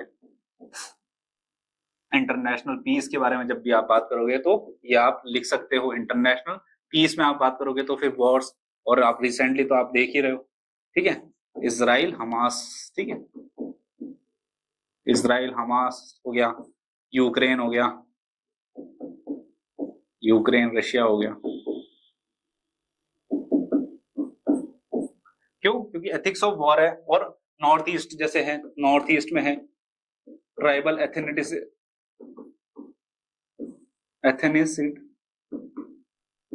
एथेनिसिटी की वजह से इशू है नॉर्थ ईस्ट में, ठीक है। और इसके साथ साथ में आप क्या लिख सकते हो, उसके साथ साथ में आपके जो रेफ्यूजी इश्यूज हो सकते हैं, रेफ्यूजी इश्यूज हो सकते हैं, डिस्प्लेसमेंट, जो वॉर डिस्प्लेस्ड पीपल्स हो गया, डिस्प्लेसमेंट वाला इशू हो गया, ठीक है, माइग्रेशन डिस्प्लेसमेंट वाला इशू हो गया।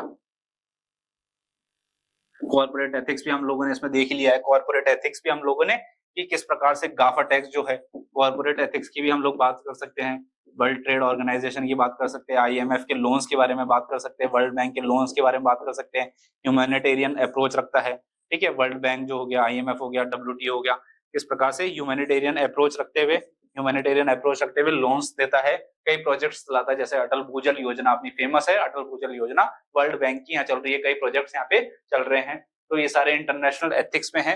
इंटरनेशनल एथिक्स की बात करें तो इंटरनेशनल जो रिलेशंस है, इंटरनेशनल जो मुद्दे हैं, उनको आपको एथिक्स के पॉइंट ऑफ व्यू से लिखना है, एथिकल पॉइंट ऑफ व्यू से लिखना है।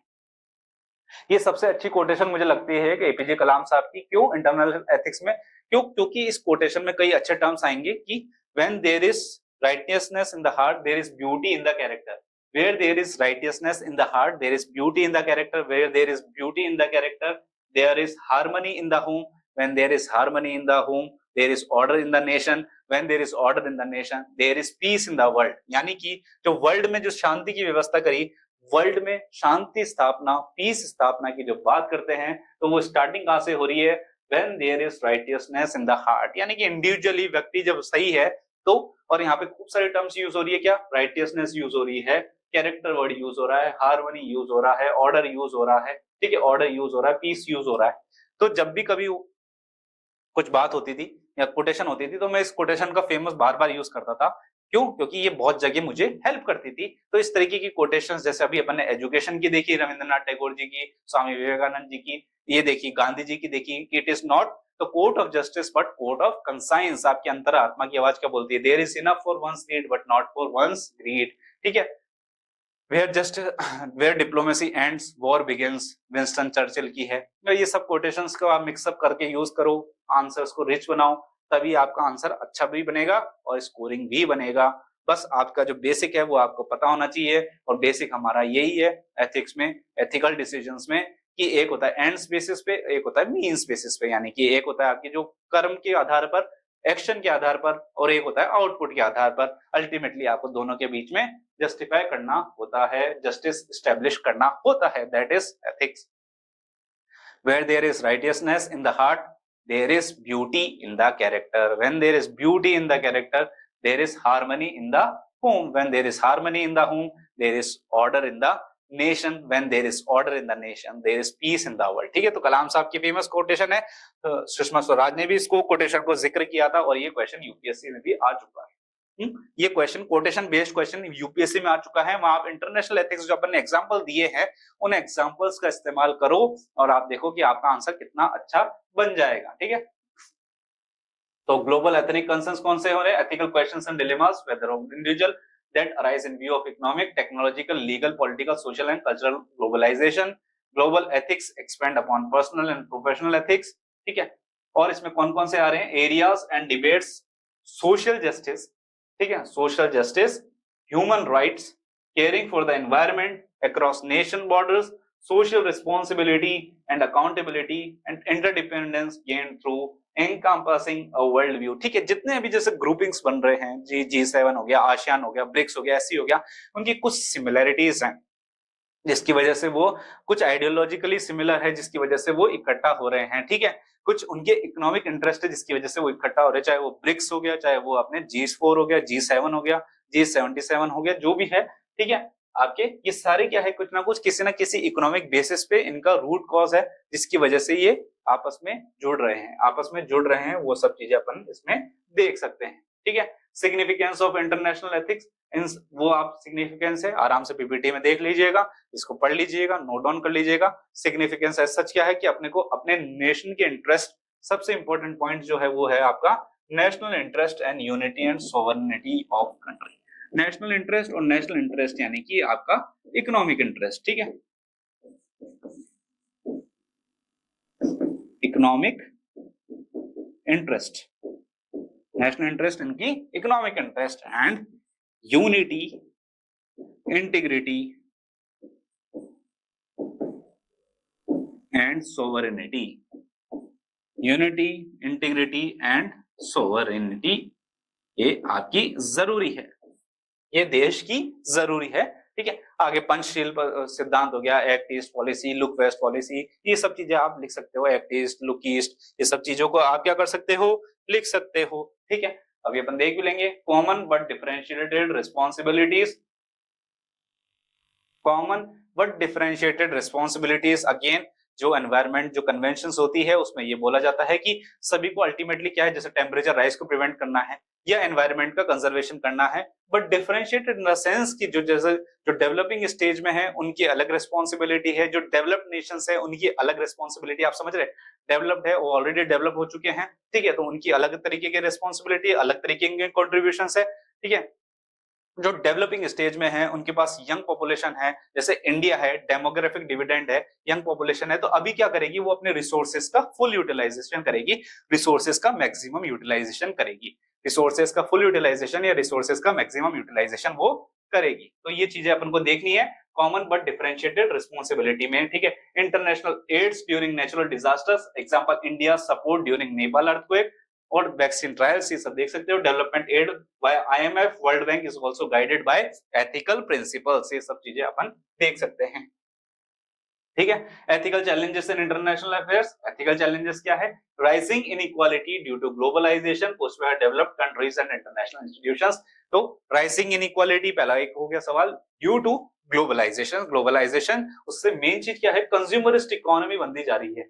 कंज्यूमरिस्ट हमको चाहिए नहीं तब भी हमको ये करना है, कंज्यूमरिस्ट इकोनॉमी हम बनते जा रहे हैं, हमको जरूरत नहीं है फिर भी हम उसको ही कंज्यूम करते जा रहे हैं। ठीक है, कंज्यूमरिस्ट इकोनॉमी हम लोग बनते जा रहे हैं। फॉर एग्जांपल पिज्जा कल्चर देख लो, पिज्जा बर्गर कल्चर देख लो, पहले नहीं चलता था लेकिन बस हम लोगों ने देख देख के पिज्जा बर्गर कल्चर जो देख लो, ये साउथ, ठीक है, पहले साउथ इंडियन फूड था वो ज्यादा चलता था, अब ये चाइनीज फूड या फिर वेस्टर्न फूड ये ज्यादा चलता है। ठीक है, इसका कॉमन एग्जांपल देख सकते हो, neo colonialism in the name of international aid rather than aiming to uplifting. तो एक नियो कॉलोनिज्म है, उपनिवेशवाद है अलग तरीके का, उसमें आप मोबाइल, डिजिटल मोबाइल संबंधित आप लिख सकते हो, मोबाइल जो इशू है उसको भी आप लिख सकते हो, डेटा जो इसका जैसे बाहर जाता है, डेटा जो बाहर जाता है मोबाइल से, अगर आप समझ रहे हैं तो दैट इज, ठीक है, डेटा नेशनलिज्म।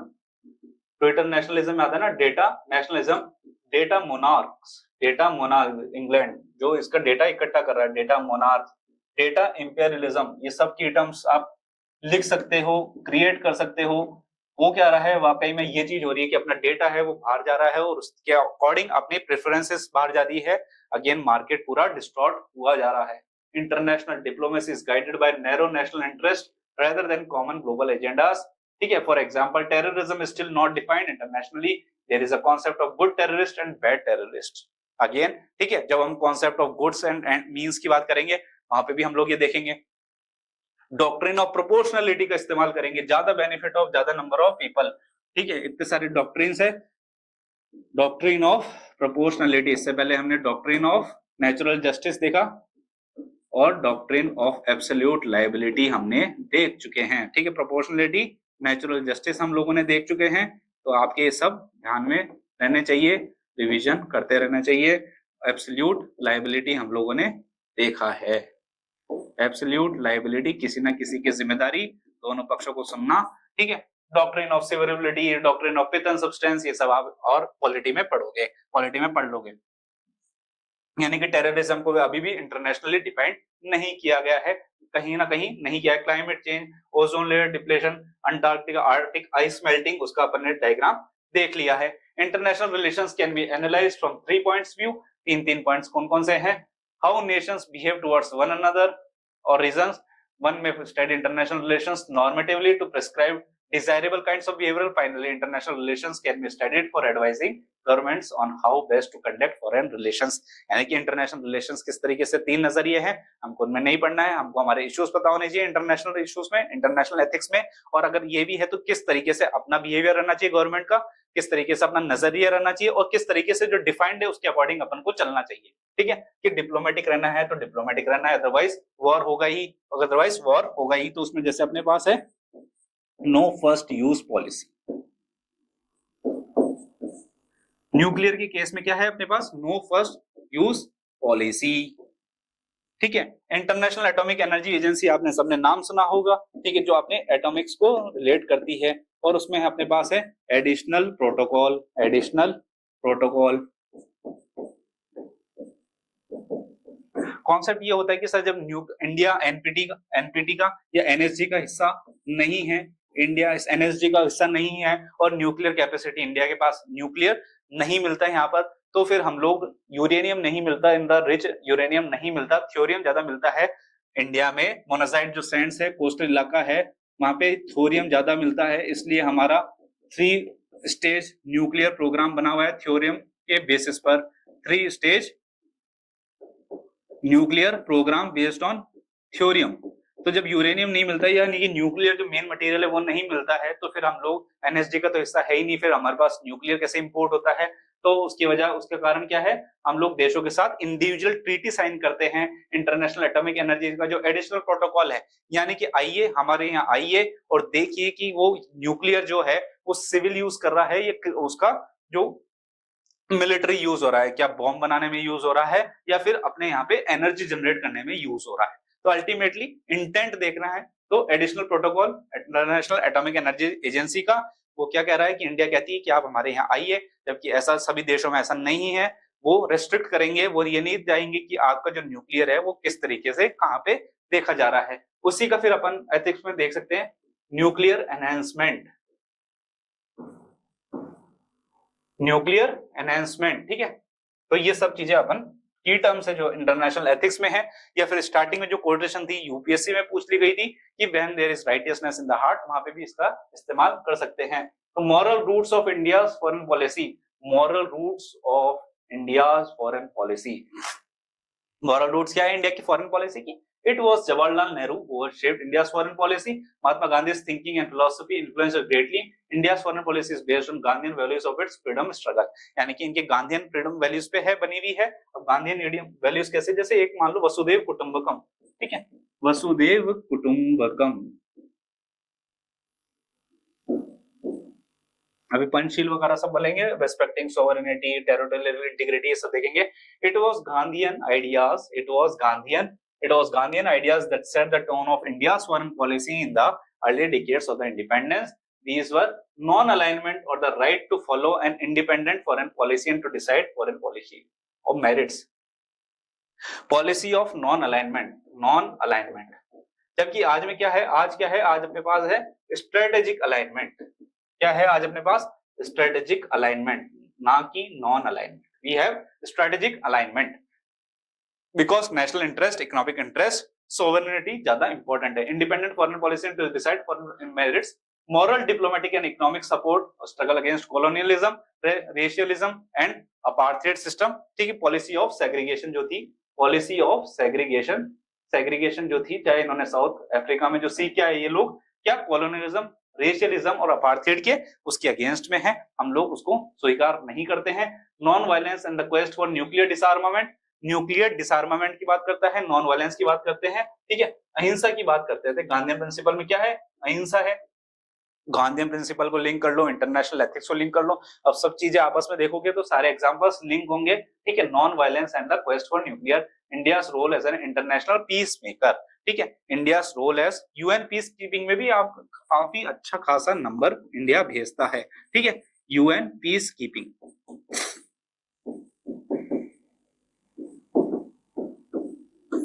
ठीक है, ये डेटा आप सफाइस कर सकते हो आपके आंसर को स्ट्रॉन्ग आर्गुमेंट बनाने के लिए। इंटरनेशनल पीस मेकर की शांति व्यवस्था के बारे में बात करता है। 5 principles states have to subscribe are, कौन से हैं ये, किसके हैं?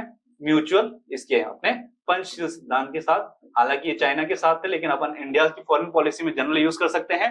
Mutual respect for each others territorial integrity and sovereignty, mutual respect for each others territorial integrity and sovereignty, mutual non-aggression, mutual non-interference in each other's international affairs, equality and mutual benefit, peace and coexistence,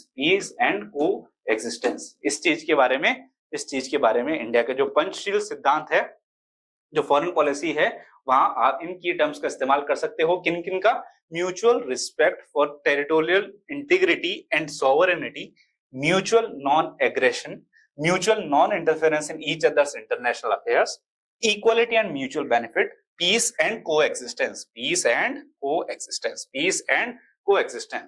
The new topics which now figure on discussions on international morality, तो again इसमें से कुछ नया होगा तो अपन देख लेंगे, otherwise अपन ने देख रखे हैं। Transfer of resources from rich countries to less developed countries, removing inequalities in economic exchanges, trade, commerce, finances, उसमें आप काउंटरवेलिंग ड्यूटीज देख सकते हो, ठीक है, एंटी डंपिंग ड्यूटीज का इशू देख सकते हो।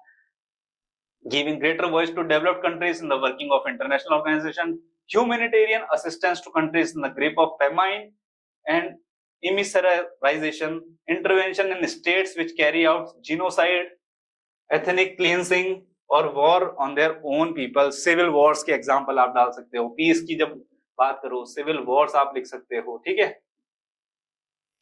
स्पेन का कैटलोनियन वॉर देख सकते हो, जेनोसाइड आप बता सकते हो, एथनिक क्लेंसिंग की बात कर सकते हो, रोहिंग्या इश्यूज लिख सकते हो, ठीक है। ये सभी इश्यूज मतलब आपने जीएस में पढ़े, उनको यहाँ लिंक करोगे तब आपके मार्क्स आ जाएंगे। Naturalization of people who migrate into a country and settle there, adopting a cosmopolitan as opposed to a national approach। cosmopolitan वसुधैव कुटुंबकम की अप्रोच आप लिख सकते हो, ठीक है। विश्व गुरु का एग्जाम्पल लिख सकते हो, वसुधैव कुटुंबकम की आप बात कर सकते हो, रेफ्यूजी क्राइसिस की आप बात कर सकते हो। रेफ्यूजीज के लिए भी ये है, तो जैसे दलाई लामा है, ठीक है, दलाई लामा अपने यहाँ पर हुए, तो ये तो वर्ल्ड लीडर है जिनको हमने शरण दी, दलाई लामा जिनको हमने शरण दी। तो इनका क्या नजरिया है, ये बोलते हैं जैसे इंडिया क्या है, पानी की बोतल, पानी के जैसे ग्लास है उसकी तरह है, पानी का ग्लास की तरह है, और जो रेफ्यूजी है इट्स एन परसेप्शन। ये क्या है, एक नजरिया है, एक एटीट्यूड मान लो, एक नजरिया मान लो, दृष्टिकोण मान लो। क्या कि इनको आप बोलो कि हम लोग चीनी की तरह हैं, चीनी इन द सेंस जो शुगर है उसकी तरह है। तो शुगर जब पानी में एड ऑन होगी, यानी कि जब इसमें एड ऑन होगी तब इसका मिठास बढ़ाएगी और वाटर लेवल भी इंक्रीज नहीं होगा। फॉर एग्जाम्पल दलाई लामा, ठीक है, फॉर एग्जाम्पल दलाई लामा, यानी कि इन्होंने इसमें मिठास बढ़ाई है इसी चीज में, एग्जिस्टिंग में, और इनका रिसोर्सेज को भी यूटिलाइज नहीं किया, ठीक है, इनके रिसोर्सेज को भी यूटिलाइजेशन नहीं किया है, इनके रिसोर्सेज का भी यूटिलाइजेशन नहीं किया है, इनके रिसोर्सेज का भी यूटिलाइजेशन नहीं किया है। तो डायमेंशन ऑफ एथिक्स चालू करें, तो एथिक्स, डायमेंशन ऑफ एथिक्स चालू करने से पहले एक बार अपन लोग देख लेते हैं कि अपना क्या हुआ है। अपन लोगों ने स्टार्ट किया कोर्स डिस्कशन से, सिलेबस डिस्कशन से, जो इंपॉर्टेंट है हमेशा आपको पता होना चाहिए। एक टॉपिक के ऊपर 2-2, 3-3 पेज के नोट्स होने चाहिए, लास्ट में करंट के लिए जगह रहनी चाहिए, साइड में कुछ एग्जांपल्स ऐड ऑन करने हैं उसकी जगह आपके पास रहनी चाहिए। फिर हम लोगों ने टॉपिक्स एक एक सिलेबस का टॉपिक देखा, फिर हमारी अप्रोच थी टॉपिकल अप्रोच। टॉपिकल अप्रोच इसलिए बताई ताकि आप जब क्वेश्चन आएंगे इन जनरल, वो आपके अप्लाइड एथिक्स के पार्ट होंगे। कौन से होंगे? आपके अप्लाइड एथिक्स के पार्ट होंगे, आपके अप्लाइड एथिक्स के पार्ट होंगे, आपके अप्लाइड एथिक्स के पार्ट होंगे। और अप्लाइड एथिक्स में कौन से आ गए? जैसे बायो एथिक्स हो गया, साइबर एथिक्स हो गया, एनवायरमेंटल एथिक्स हो गया, इंटरनेशनल एथिक्स हो गया, कॉर्पोरेट एथिक्स हो गया, मीडिया एथिक्स हो गया, या एथनिक एथिक्स ऑफ जर्नलिज्म हो गया, कॉर्पोरेट एथिक्स या फिर एथिक्स इन जर्नलिज्म हो गया, एथिक्स इन जर्नलिज्म हो गया, ठीक है। एनिमल राइट्स के बारे में बात करी गई। तो ये सारी चीजें क्या है आपकी? ये सारी चीजें क्या है? अप्लाइड एथिक्स की पार्ट है, जिससे आपके क्वेश्चन बनेंगे। डायरेक्ट क्वेश्चन नहीं बनते हैं, डायरेक्ट क्वेश्चन नहीं बनते हैं। तो ये चीजें देखी। फिर हम लोगों ने उसमें कॉर्पोरेट गवर्नेंस की बात करी, कॉर्पोरेट सोशल रिस्पॉन्सिबिलिटी की बारे में बात करी, ठीक है। इंटरनेशनल एथिक्स में जब गए तो पंचशील योजना के बारे में बात करी, India moral roots of foreign policy की बात करी, न्यूक्लियर डिसआर्मामेंट के बारे में बात करी, नो फर्स्ट यूज पॉलिसी के बारे में बात करी, क्लाइमेट चेंज की बात करी, इंडिया नेशनली डिटरमाइंड कॉन्ट्रीब्यूशंस के बारे में बात करी, डेमोग्राफिक डिविडेंड के बारे में बात करी, बायोटेक्नोलॉजिकल जो इश्यूज थे, जीनो रोबोट्स के बारे में, एआई, उनके बारे में हम लोगों ने डिस्कशन किया, surrogacy, euthanasia, vaccine trials, animal rights, वो सब चीजें हम लोगों ने बायोटेक्नोलॉजिकल एथिक्स में देखी है, ठीक है। एनिमल राइट्स के बारे में हम लोगों ने वहां देखा है। तो और फिर हम लोग जो, ये तो हो गया हमारा टॉपिकल अप्रोच। जब भी आपका कोटेशन बेस्ड क्वेश्चन आए, फिलोसॉफिकल एसे बेस्ड क्वेश्चन आए, बड़ा क्वेश्चन आए, तब हम लिख सकते हो। देन हम करते हैं डिमेंशंस ऑफ एथिक्स की क्या क्या डिमेंशन हो सकती है, जिसमें जो अप्लाइड एथिक्स वाला जो पार्ट है, जो सबसे इंपॉर्टेंट पार्ट है, वो हम लोगों ने कवर कर लिया है, ठीक है। फिर आपके प्रिस्क्रिप्टिव एथिक्स के पार्ट आएंगे, जिसमें आप डियोंटोलॉजिकल या टेलोलॉजिकल या वर्चुअल एथिक्स देखोगे, जो मोर और लेस किसी ना किसी थिंकर के ऊपर बेस्ड होंगे। और कुछ जो कोर में चले जाते हैं, जैसे हमारे ड्यूटी बेस्ड एथिक्स होने चाहिए। अगेन मैं कह रहा हूँ, वो कोर में जाने की जरूरत नहीं है, कोर में सिर्फ आपको नाम पता होना चाहिए, और आप उसको जितना करंट एग्जाम्पल से, पर्सनल एग्जाम्पल से लिंक कर सकते हो। जैसे डॉक्ट्रिन ऑफ स्ट्रिक्ट लाइबिलिटी है, डॉक्ट्रिन ऑफ जो ड्यूटी वाला जो है, डियोंटोलॉजिकल या ड्यूटी बेस्ड एथिक्स है, तो वहां भी कहीं ना कहीं किसी न किसी वर्कर की नेग्लिजेंस की वजह से वो गैस लीक हुई, यानी कि उसने अपनी ड्यूटी सही से नहीं निभाई, या आपकी ड्यूटी किसी और के राइट्स है, आपकी ड्यूटी किसी और के राइट्स का हनन करती है अगर आप ड्यूटी फॉलो नहीं करते हैं, ठीक है। तो वो सारी चीजें अपन इसमें देखेंगे, जिसमें आपके थिंकर्स भी आ जाएंगे, ठीक है, थिंकर्स भी आ जाएंगे। आपके एथिक्स की डेफिनेशंस जो है, यूटिलिटेरियनिज्म, थियोलॉजिकल, डियोंटोलॉजिकल, वो सारी चीजें इससे क्लियर हो जाएंगी। ऑल्ट्रुइज्म, यूटिलिटेरियनिज्म, चारवाक फिलोसफी, वो इन जनरल इससे कवर हो जाएंगी। एंड फिर फाइनली आपको हाउ टू रिजॉल्व डिलेमास, उसका एक गाइडलाइन प्रोवाइड कर दिया जाएगा कि हाउ टू रिजॉल्व डिलेमास में ये होता है कि जैसे कॉन्स्टिट्यूशन है तो उसको सुप्रीम मानो, लॉज है तो उसको सुप्रीम मानो, एक्ट है तो उसको सुप्रीम मानो, कोई सर्कुलर है तो उसको सुप्रीम मानो। उसके बाद में फिर आपकी वॉइस ऑफ कंसाइंस क्या बोलती है, अंतरात्मा आपकी क्या आवाज देती है, सोसाइटी क्या बोलती है, रिलीजन क्या बोलता है, उन सबका एक ऑर्डर बना के आपको भेज दिया जाएगा।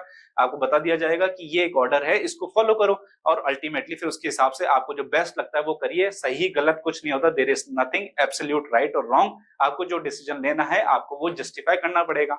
बहुत सारे केस में होंगे जब आपको मिनिस्टर्स को डील करते हैं, तब आप उनको काम के लिए मना भी करते हैं, बहुत सारे केस में हाँ भी करते हैं। अलग अलग ब्यूरोक्रेट्स, अलग अलग नजरिए। तो अल्टीमेटली ये सब चीजें आपके लाइफ में आगे आपको फेस करनी पड़ेंगी, और ये आप डेली भी दुविधा में भी आप हमेशा डिलेमास में रहते हैं और उनसे रिजॉल्व करते रहते हैं तब। और जो गीता, एथिक्स ऑफ गीता हो गया या एथिक्स ऑफ महात्मा गांधी हो गया, तो इन जनरल की टर्म्स वही इस्तेमाल होंगी। बस आपको क्या करना है, अगेन एंड अगेन की टर्म्स वगैरह सब सेम है, उनको उनके रिस्पेक्ट में करंट से लिंक करके लिखना है। फॉर एग्जांपल गांधी जी है, सत्य अहिंसा की बात करते हैं, तो अहिंसा में जो इंटरनेशनल जो पीस हो गया, वॉर हो गया, मॉब लिंचिंग हो गया, वायलेंस हो गया, तो उन सब का एग्जाम्पल आप लिखो आराम से अहिंसा में, ठीक है। इसी प्रकार से ट्रस्टीशिप प्रिंसिपल हो गया, ट्रस्टीशिप प्रिंसिपल हो गया। तब अगेन जो इकोनॉमिक्स, जो हमने कॉर्पोरेट गवर्नेंस की बात करी, कॉर्पोरेट सोशल रिस्पांसिबिलिटी की बात करी, उसके आप एग्जांपल वहां पे जो, ठीक है, there is enough for one's need but not for one's greed, उसका आप एग्जांपल देखो। मींस वर्सेस एंड्स में बैलेंस करने की बात है तो वहां उनका एग्जांपल दो। यानी कि आपको बस कोरिलेट करना आना चाहिए, इसीलिए आपको टॉपिकल अप्रोच बताई, जिससे आप आसानी से कोरिलेट कर सके, ठीक है। नेक्स्ट क्लास में हम लोग डायमेंशन ऑफ एथिक्स पे चालू करेंगे, डायमेंशन ऑफ एथिक्स से आगे बढ़ेंगे, यानी कि इसकी टर्मिनोलॉजी कुछ वगैरह देखेंगे, और फिर अपन इसको वाइंड अप करेंगे केस स्टडी वगैरह, केस स्टडीज वगैरह लेकर, ठीक है। और जो उसकी जो टॉपिक्स है आपके, जैसे रिद, गुड, वर्च्यू, उन सब की भी डेफिनेशंस देखेंगे, एग्जांपल्स देखेंगे, आपकी समझ के लिए। आपको पता होना चाहिए इन जनरल, आपको पता है शुभ क्या है, गुड क्या है, ठीक है। कई लोगों के लिए हेल्थ इंपॉर्टेंट है, कई लोगों को पैसा इंपॉर्टेंट है, सबका अलग अलग नजरिया है। There is nothing absolute right और रॉन्ग, ठीक है, इट इज ऑल रिलेटिव, ठीक है, इट इज ऑल रिलेटिव। वो अपन देख लेंगे और इसको वाइंड अप कर देंगे, ठीक है। Okay, thank you.